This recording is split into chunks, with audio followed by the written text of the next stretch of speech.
Shattered to unbreakable. Listen here, sweet sister. Whether you think you have one little crack or you are shattered into a billion pieces, this podcast is going to give you the resources, tools, and skills to help piece yourself back together to form a beautiful, unique, solid, and unbreakable masterpiece. You are listening to Shattered to Unbreakable, the Reclaim podcast. Let's talk. Hello. Welcome to another episode of Shattered to Unbreakable. We are in the last episode of season 4, the fall. Today we are talking about when life feels like it should be fine, like there's really nothing wrong, you think, but you still feel like there's something wrong.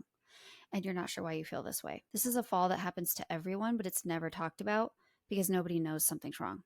But you know something's wrong. You know what I mean? Hopefully I'll make sense. I'll make sense of this, I promise. So the reason I thought about this was for the times in my life where, okay, everything should be going well, right? I have everything I've prayed for. I have everything I've worked for. Why am I still feeling like something's off? Why am I still feeling like I haven't made it? Why am I still feeling like I'm not truly aligned? Why am I still, what is this nagging feeling that something's not right? Because it feels like I should be grateful. Like I've heard a lot of men actually say this is like, man, I have a great wife. I have beautiful kids. I have a great job. I make plenty of money. We have retirement and savings. We have investment portfolio. Why am I still not happy? I work out. I eat right. I should be on top of the world, right? And then there's just something missing. It's always different for everybody. It's always different for different people. And so I want to start by reading something that really opened my eyes to that feeling that it's okay if I feel like something's wrong. And it's okay to explore that and see if there's some sort of misalignment that I am not seeing. Because we tend to fall back in the familiar. We want to go through the same cycle because that's what we know and that's what we do. And then there's some sort of disconnect that we're not noticing. And that's what sends you into this like, something's wrong, but I don't know what it is. And so you get to explore that if you're in the world of self-discovery. If you're not in the world of self-discovery, it sets you into a depression because you're not sure why you're not okay. And because you don't have anything to complain about, you don't ask for help. And so then you just are in this silent suffering, and that is painful and lonely, especially if you're in a marriage and you're silent suffering through a marriage because you're afraid to tell your spouse, I'm not happy and I have no idea why, and you can't fix it. Like that, like, whoa, that's hard. So this is the kind of fall that we're going through today. The fall where nothing made you fall. You're just like, you just want to lay down and curl up in a ball, but you're not sure how or when or where. So I'm going to read this to you. It is from my favorite book in the whole world called Perfectly Yourself by Matthew Kelly. I know it's on the podcast episode when we did Brandy's bookshelf, and it's in the Reclaim guidebook. So I have the Reclaim guidebook in front of me, and I'm going to read this part to you. So this is from his book. Sooner or later, most of us arrive at a time in our lives where we say to ourselves, something is wrong. It happens to some people when they're very young and to others when they're much older. Different circumstances awaken this sense in different people, but it usually is not about the circumstances. The circumstances just simply shine a light on it, but they themselves are symptoms. The circumstances are external, but this disease is within. So what we're really saying is, this is not who I am, or this is not who I want to be, or this is not who I was born to become, or who am I and what am I here for, or I don't like who I've become, or what is life really all about? Because if this is all there is, ... These are all good and valid thoughts and questions. And sometimes when you get that feeling that something is wrong, you are mistaken. Something is actually right, very right, and normal and healthy. This moment of realizing that something is wrong is part of the process of maturing into a healthy adult human being. These questions are great questions. And something would be wrong with you if you never had the courage to ask questions like this. At these moments of enormous doubt and perplexity, you're waking up. Don't go back to sleep. Don't let someone tell you to just go back to sleep. Embrace this moment. It is the beginning of wonderful new things for you. That's the quote by Matthew Kelly that's in the guidebook. Now, I go on to say, so many times when we're struggling or doubting things, we feel uncomfortable. And our human nature wants to jump right back into the comfy zone. We tend to push things into the back of our minds that challenge the way we live our lives. And we don't want to be challenged or admit that we may be doing things wrong. And even the people around us want us to stop thinking those uncomfortable things. It makes them uncomfortable. They invite you to stop worrying so much, and then they provide you a distraction, whether it's drinking or unhealthy hobbies, something of a distraction. The truth is, we're told to escape from thoughts like this, but what we really need to do is stay right there in that uncomfortable space and work through it. These uncomfortable moments are when you are on the brink of self-discovery. I can't stress that enough. You are about to learn a whole new side of yourself and what life is really about. We think that when we're uncomfortable, we can change our situation or circumstance, and we feel like we can fix it by moving away from it. And the truth is, if you remain still and let this come around, you will finally understand why you are feeling this, and you'll be able to do the next right thing. If you ignore it, it'll just keep coming back around until you're depressed. It does not go away. So don't worry about a week from now. Don't worry about a month from now. And don't worry about a year from now. You literally just do the next right thing when you're in this space. That is all that's expected of you, and that will lead you to discover your purpose. Now, I will be bold and say that when you're uncomfortable in your life, there is some disconnect between what you are doing and saying and what you believe to be right and true. And I say this only because I've lived it. I knew the life that I was living was not aligned with my beliefs, and the pressure of society, the people around me, what others think, those all kept me drowning in that life. And that's when I needed to reflect and figure out how to align my actions with my beliefs. And when I did that, everything changed. So that is the full 2 pages that I read to you. That changed my life, and it still does. And I just want to point out to you, I know I've said it before, but the USA is the only country that makes you believe that you are supposed to be happy all the time. We live in a hedonistic, pleasure-seeking, instant gratification society in our country. Every other country thinks that happiness and suffering, joy and pain, both are needed for true balance and meaning in life. Both are needed. In the US, we tell you if you're not happy all the time, you're not okay. If you're sad, you need therapy or drugs or alcohol. If you're confused, you need clarity. All the things. Every single bad emotion, they're like, oh, nope. Oh, nope. Oh, nope. It's true that it's okay to have both. You can't feel joy without pain. You don't know it. And you can't feel healing without trauma. And you can't feel happiness without sadness. You've got to have both. And so if you're in this moment where you feel like, something's off, something is off. It's okay. That's okay to feel that way. Something's off. And so the next thing you need to do is sit, pray about it, discover it, think about old memories. Does this feel like another time in my life?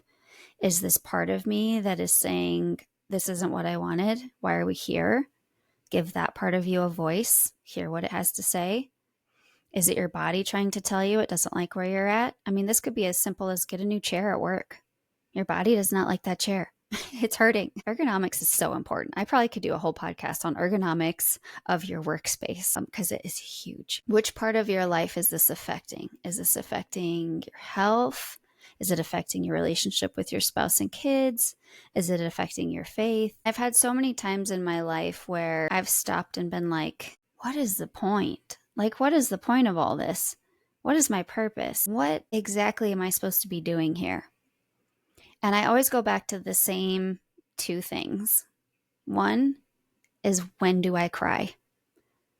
Again, if you're an avid listener to this podcast, you're going to be like, been there, done that. You already said that. I know, but it's so important. It's a good reminder. When is the last time you cried? When's the last few times you cried? If it was something joyful, then that is where your heart is. Like that's pulling your passion out. If you cried happy tears, pay attention to when you cried those. If you cried sad tears, that's where the world's pain is pulling on your talents and gifts. The last time you cried sad tears, think about that on a bigger scale. If that one thing that made you cry sad tears was something that you could solve for the whole world with a talent or gift that you have, what would that be? And I'm not saying it has to be done. I'm just saying explore that thought. If you had unlimited resources, unlimited amount of money, and an unlimited amount of your talent or gift to solve that need that made you cry, what would you do? What company would you start? What mission would you go on? Who would you help? That is so important to know. And even if you don't, like, I don't want to start a company, Brandy. I'm not saying that. There's probably already a company started that you can either support or donate to, or just know that it's out there, raise awareness for. But it gives you a sense of purpose and a sense of meaning because you know what's pulling on your heart. And God has set those things in your heart for a reason. My favorite one, though, is what brings you joy. What makes you cry happy tears? Because that is literally what you were born for. That is seated deeply and rooted inside your being. That is what brings you joy to tears. It's amazing. When I watch somebody work really hard and then they finally get that thing they've been working for and they cry, I cry every time. If I see people being separated from their family and finally reuniting, I cry. I used to think it was validation, and I've actually said that on the podcast before. I used to think the reason I cried was validation because validation was very important to me. And I think that that's when I was living in victim mode. I was playing small, and whenever somebody would validate me, I would cry. And I'm starting to see a shift in that. And that's why I love self-discovery. You will be shifting in your mindset for the rest of your life, and every step will be beautiful. Because when I was in victim mode, validation was important. Now, when I see these really hard goals coming true, I don't see it as validation anymore. I see it as a long journey that you finally realized was worth it. I see endless hard nights that finally showed up when it mattered. And I see consistency and discipline paying off and these big successes. And what's really cool about this is even if you don't win, making it to the Olympics could be that beautiful journey, right? And I do want to bring up the dopamine dumps. And this ties into the fall beautifully. Because if you've reached a point in your life where all your dreams have come true, like I am in a point in my life where nothing could be going better. Nothing could be going better than right now for me. And I'm in this place of, well, now what? Right? Like I don't have a bodybuilding competition I'm training for, or a pageant to do. I'm noticing that I don't have a goal right now, and I feel kind of humpy about it. And so when you're on a journey to reach a goal, you get dopamine hits every time you do something to reach that end goal. Every time you complete the habit or check off something on your list, you get a dopamine hit. And dopamine is the feel-good neurotransmitter in your body that tells you, yes, good job. It's the reward system. When you go work out, you get dopamine hits. When you check your Instagram and somebody liked your post, you get dopamine hits. That's how social media becomes so addictive. So if you focus on pleasure being the journey, the process, if you take pleasure in the little things each day that get you to that big goal, those are dopamine hits. But then what happens when you hit the big goal?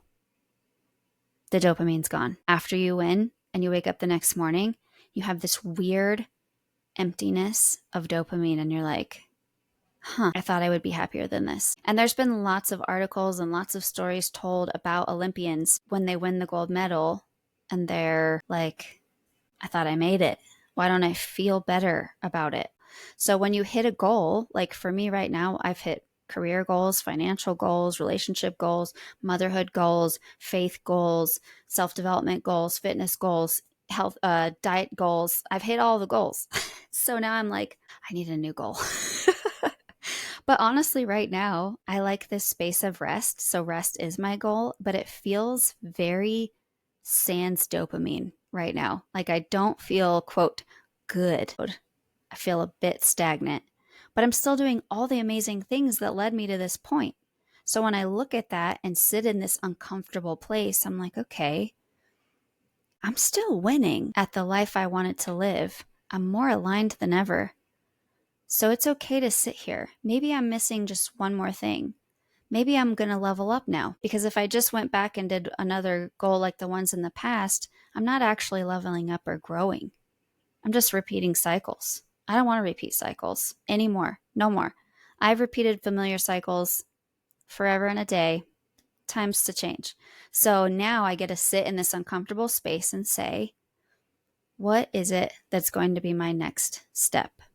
And it's okay if I don't figure that out today, and it's okay if I don't figure it out tomorrow or next month or even next year. It's okay if I just sit in this place wondering what's next. If I keep doing the next right thing, it will lead me to a level up. Leave behind the familiarity and level up by sitting through the uncomfortable season. And then you get to move on. But you got to sit here. Just sit, be still. I love that. Be still and know that I am God. He's just waiting for you to be still. If you feel uncomfortable, if you feel like something's not right, and you feel like, I shouldn't feel this way. I have every reason to be happy. Why do I feel this way? There's so many ways you can attack yourself. Like, gosh, you're so ungrateful and you're so pathetic. Why are you so worried about this and that? Why can't you just be grateful for your life? And you might even have other people telling you that. Why can't you just be grateful? Well, I'm grateful, but I also am uncomfortable right now. As something's off. Something's not in alignment. Another way to try to see if you're not in alignment is how do you act in different areas of your life? Are you acting the same with your family as you are with your friends, as you are by yourself, as you are at work? And I don't mean like, of course, at work you have to be professional, and with your family you can be a little more goofy, right? I'm not talking about those little traits. I'm talking about at your core, who you believe you are. Do you cuss with your friends, but you don't cuss at work, but you won't cuss at church, right? Do you really need to be cussing? That could be like, that's just a very minuscule example of alignment. Do you get drunk with your friends, but not with your wife or your family? Like, do you really need to be getting drunk with your friends? Probably not. It makes you feel like crap, and it's expensive. It doesn't even taste that good. Why are you doing it? That was one of my level ups. Instead of drinking to be social, when I don't even like it and I don't want to spend the money on it, like, why am I even doing this? It just stopped and it leveled me up. It made me want to care more about my body. It made me sleep better. It made me want to eat better. Sit in it and start questioning, where does my life not align? What do I want and what is going on right now? And some people don't even know what they want. And that's a hard one too. I had to go through and be like, what do I want? I reached this crossroads where I was like, do I even know what I want? So I had to like sit down and write out, what do I want? What do I want in my spiritual life? What do I want in a relationship? What do I want in motherhood? What do I want for my body and my diet? What do I want in friendships? What do I want in my career? You have to write it all out. So that might be a good exercise for you to do. If you're feeling kind of stuck and uncomfortable, but you don't know why, break out your life in all the different areas and see where you're not aligning and see what you want. Are your wants aligning with your habits? It's okay to feel not okay. Sit in it. Just do the next right thing, and you're going to level up, baby. You're awake. Let yourself be awake. This is a season closer. I'm going to take a week off to get used to my new schedule because online school is starting next week. So I'm going to take a week off, maybe 2. I have 3 classes this semester instead of 2. So stay tuned. In either 1 or 2 weeks, we'll start season 5, which will be The Rise after the fall. Yay. Okay. I love you guys. Stay sparkly. We'll see you in a couple weeks. Thanks for hanging out with us today. I just wanted to remind you about the resources we have on thereclaimstrategy.com. That is Reclaim University with free downloads. It's the Reclaim Guidebook, access to Kintsugi classes and events. So go ahead and take a look. Also, please share this podcast with anybody that you think might need to hear these messages. And if you haven't already and you think we deserve it, give us a 5-star rating. That just helps our reach. So I love you guys. Stay sparkly, and we will see you next week.